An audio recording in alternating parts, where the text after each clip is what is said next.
In the later half of 2019, both the United Kingdom and Canada held national parliamentary elections. In Canada, the election saw the resurgence of the Bloc Quebecois, a regional party that had lost official party status in 2011. Across the Channel, the Scottish National Party, a party that has long supported an independent Scotland, became the third largest party in Westminster while having the plurality of seats in the Scottish Parliament, Scotland's regional government.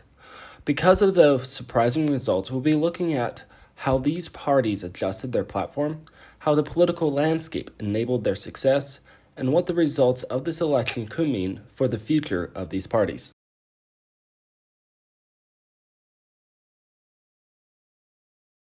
Both the Bloc and the SNP are pro-independence parties, meaning the core of their platform is wanting independence from Canada or Scotland. However, they softened their party's stance on this independence in order to promote regional nationalism. Separation is messy, and both sides usually end up poor afterwards. Look at the mess that is Brexit, for example, and the UK has only been a part of the EU since 1973. Now think how messy a Scottish separation from the UK, who have been united since 1707, or Quebec from Canada would be. This makes complete independence a hard sell for these parties. Of course, these movements did not appear out of nowhere. So let's take a step back and look at the background of these parties and how these parties utilize this regional nationalism to their success.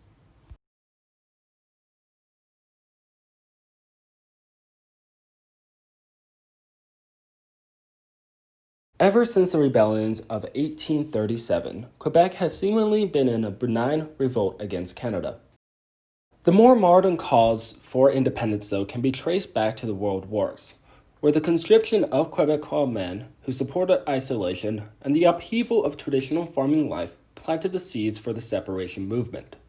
Eventually, the belief that French Canada was a distinct culture from English Canada, the desire for the autonomy to protect that culture, and continued discontent with the federal government led to greater and greater support for separation, culminating in a referendum in October 1995. In 1991, a few liberal and conservative MPs defected and formed the Bloc Quebecois to push for independence and support the We vote in the 1995 referendum. 94% of registered voters in Quebec turned out, and they voted non by only 53,000 votes out of the 7.5 million that were cast.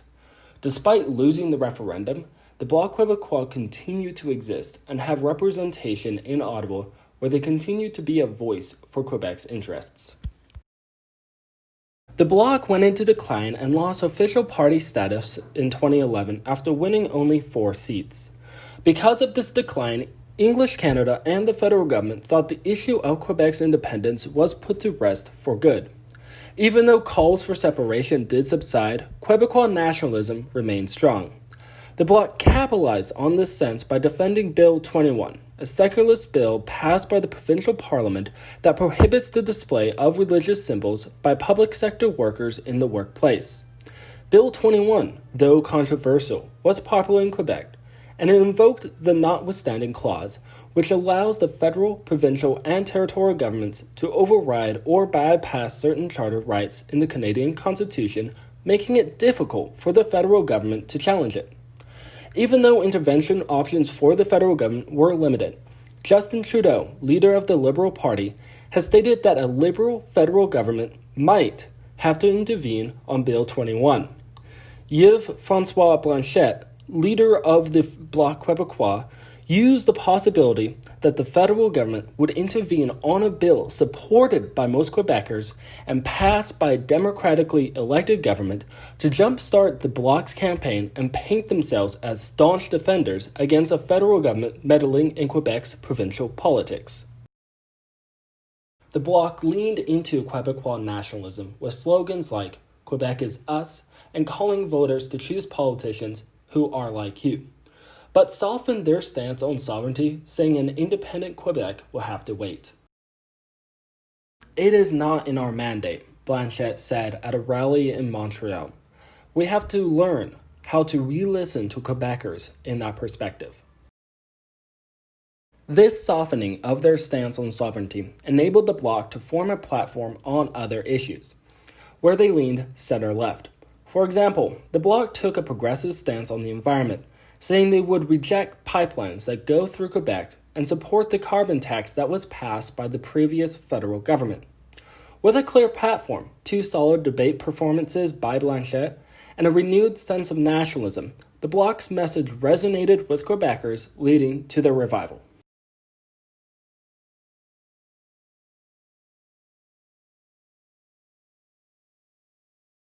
The Scottish National Party has a much longer history than the Bloc Quebecois, being founded in 1934 by the merging of 2 parties.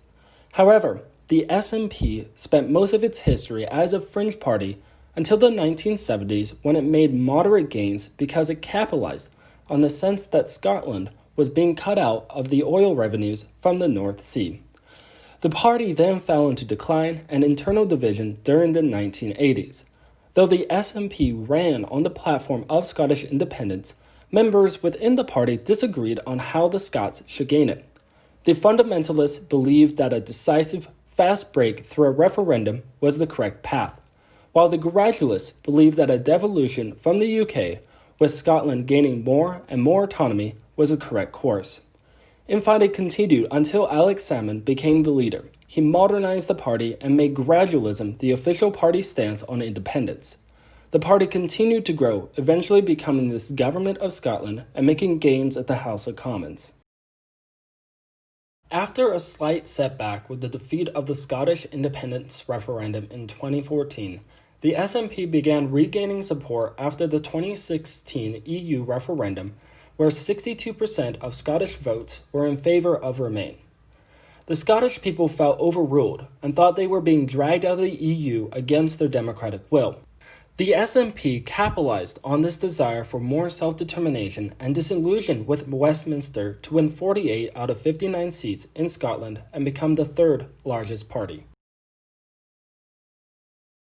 During the campaign, the SNP leaned hard into regionalism, as reflected in their slogan, Stronger for Scotland, and pointed to broken promises from Westminster. The SNP's 2019 manifesto lays out how Westminster is broken, as well as Westminster's broken promises, on pages 6 and 7. The manifesto starts with a call to reject Boris Johnson and instead take decisions back into the Scottish people's hands. The foundation of their argument is that the political chaos surrounding Brexit has shown that Westminster is broken and that Boris Johnson's plan to pull the UK out of the EU is unfair to Scotland because the Scottish people voted to remain. The SNP points out that Wales and England voted to leave the EU, and that Northern Ireland is receiving a special deal under Boris Johnson's plan, as well as the right to determine its own future. Scotland, on the other hand, is to get nothing. The manifesto also lays out 11 promises from Westminster after the 2014 referendum and how they were all broken by either Brexit or by the Conservative government. The SNP combines these 2 arguments as the foundation to build their case for Scottish independence and another referendum in 2020. Even though the independence referendum was a key campaign promise, the SNP is prioritizing building a robust sense of nationalism. This focus on nationalism is more or less a softening on the SNP's Scottish independence platform. They are focused on cultivating Scottish nationalism, not Scottish independence. The leader of the party, Nicola Sturgeon, recognized in her victory speech that not everyone who voted for the SNP will vote for independence. She did say, however, that the victory of the SNP shows that Scotland wants the opportunity to hold a referendum on Scottish independence, and that is the responsibility of the Scottish Parliament, not Boris Johnson. Boris Johnson has formally rejected the request to hold a Scottish referendum, but Nicola Sturgeon knew he would, calling it predictable. She used that rejection to continue to champion Scottish nationalism, tweeting that the Conservatives are trying to deny democracy. As Philip Sims, a political reporter at the BBC, said, "The First Minister is confident that Mr. Johnson's refusal will help make the case for independence in the longer term. But for now, her options are limited. Nationalism, not a promise for Scottish independence, was the underlying force behind the SNP's victory. The referendum, as of now, is only a tool to convert nationalism into votes.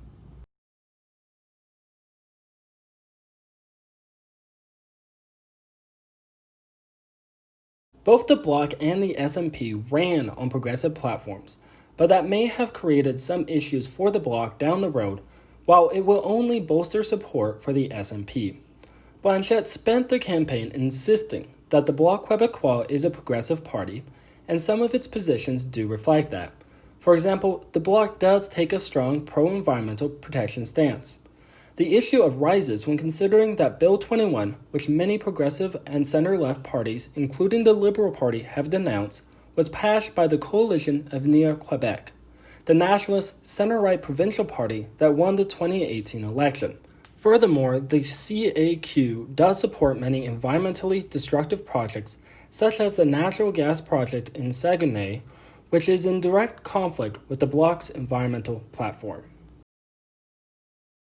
The Bloc Quebecois relied on CAQ supporters to win seats. The Bloc, therefore, can easily find itself in a kerfuffle where, if they continue their progressive platform, they run the risk of alienating their center-right supporters who can turn to the Conservative Party. Or, if they run with the CAQ and loosen their progressive policies, they run the risk of alienating the progressive voters who can turn to the Liberal Party, Green Party, or the New Democratic Party. That predicament can be exacerbated by their agreement to work with the current Liberal minority government on an issue-to-issue basis, meaning their true position on the political spectrum will soon be revealed through their voting record. On the other hand, since the Bloc's 32 seats are enough to gain the majority of votes needed to pass legislation, their voice for Quebec is more impactful, and that can help them shore up support nonetheless.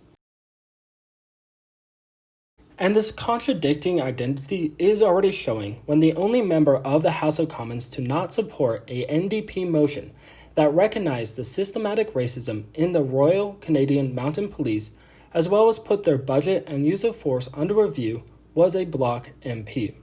Let me be clear, all the other 31 Bloc MPs voted for this motion, but it is telling that the one vote against this motion came from a party that ran on a progressive platform. Quebec's identity is culturally derived. Obvious examples are its language and French heritage. And as long as Quebecers feel that their identity is threatened by the policies and governance of Ottawa, the need for a regional voice in Ottawa can outweigh any internal political division among Bloc supporters. More likely, the Bloc's resurgence will be short-lived because of these numerous factors that will require Blanchet to perform a delicate balancing act. Unlike the Bloc Quebecois, the Scottish National Party's identity as a progressive party is much more secure due to its voter base, its previous election victories, and its ability to contrast themselves with the Conservative government in Westminster. The majority of Scottish voters are center-left to progressive as manifested by Scotland's historical support of the Labour Party. Incidentally, the SNP stole many seats from the Labour Party, which will be further explored later. The structure of the Scottish Parliament further supports that Scotland is generally center-left to progressive because the SNP, Labour, and Green parties have 90 out of the 123 seats. The Bloc has to reckon with a regional party, the CAQ, whose platform is at odds with the Bloc's. The SNP does not have to, so they are in a much stronger position. Therefore, when the SNP promotes a progressive form of nationalism, takes a strong environmental protection stance, calls for an ending to austerity, and works to expand the social welfare state, all that builds a much more unified and dedicated voter base. This voter base has led the SNP to victory in 2011 and 2016. With Boris Johnson's Conservative Party currently in power, the SNP uses their policy proposals to clearly contrast and define SNP's position. A quick skim of the SNP's manifesto reveals how much they rely on this ability. For example, they list 17 areas where the SNP opposes Westminster and goes on to expand on these areas in the rest of the manifesto. This ability should not be underestimated. The Bloc is running against a Liberal Party with a similar platform and is led by a native Quebecer. There are only a few issues where the Bloc can greatly criticize the Liberal government. Through harsh criticism, the SNP has continued to build a powerful image of defending Scotland's democracy, economy, and progressive values that not only flipped 7 Conservative seats, but will ensure support for upcoming elections.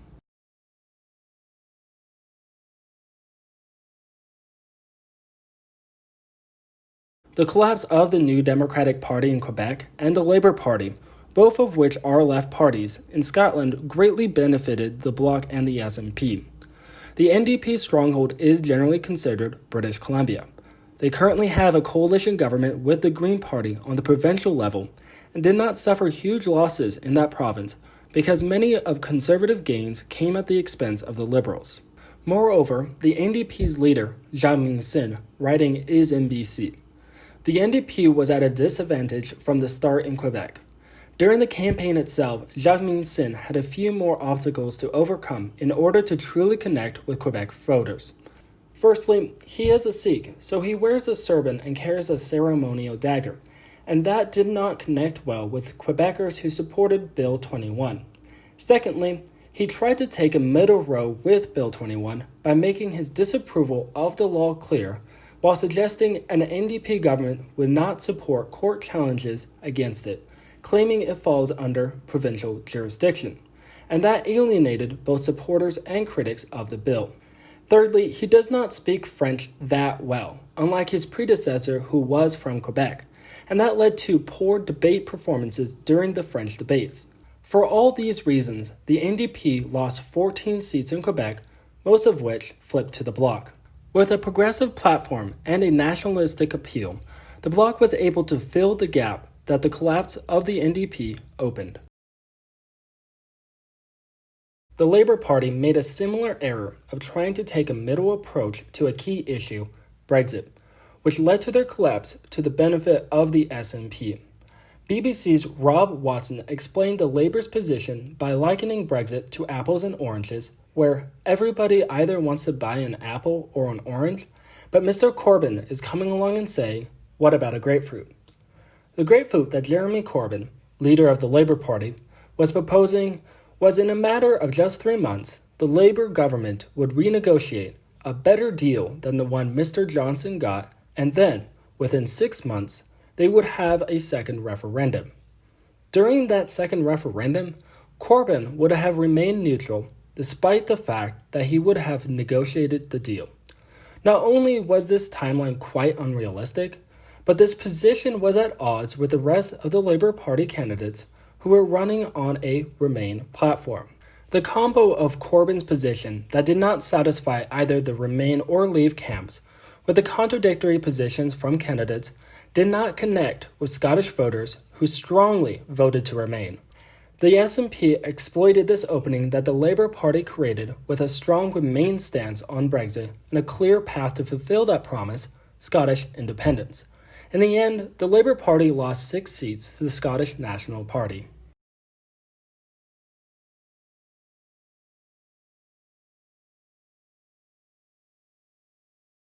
When comparing the two parties, the Scottish National Party is more likely than the Bloc Quebecois to replicate its success in future elections.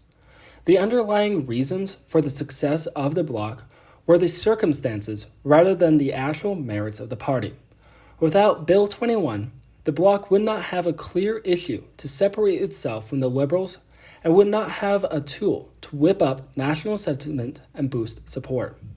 Furthermore, the NDP's collapse was certainly no guarantee. Back in 2011, for example, the NDP won 59 seats while the Bloc lost party status. If in the future the NDP is able to reconnect with Quebecers, it will certainly come at the expense of the Bloc. The Bloc can make the NDP's job easier by continuing to support the CAQ and their center-right platform. Even if the NDP is not able to rebound, the Bloc still has the Liberal Party and the Conservative Party to contend with.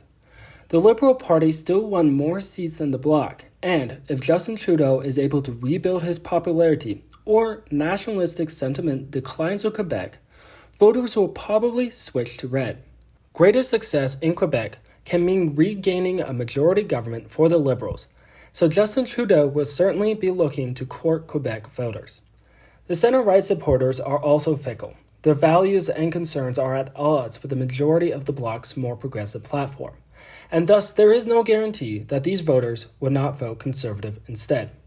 Ultimately, the Bloc has much more competition and fewer loyal voters than the SNP. On the other hand, the Scottish National Party really only has the Labour Party as its competition.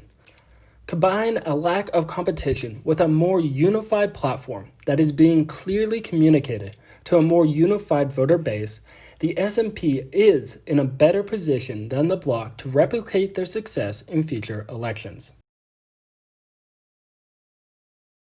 Thank you so much for watching, and if you enjoyed this video, please like and subscribe. This is a brand new channel, so any feedback is welcome. And if you live in the UK or Canada, what are your thoughts on these parties? Side note, I am thinking about doing a video on the US 2020 election that is not about Biden or Trump. Would you like to see that kind of video? Let me know in the comments below.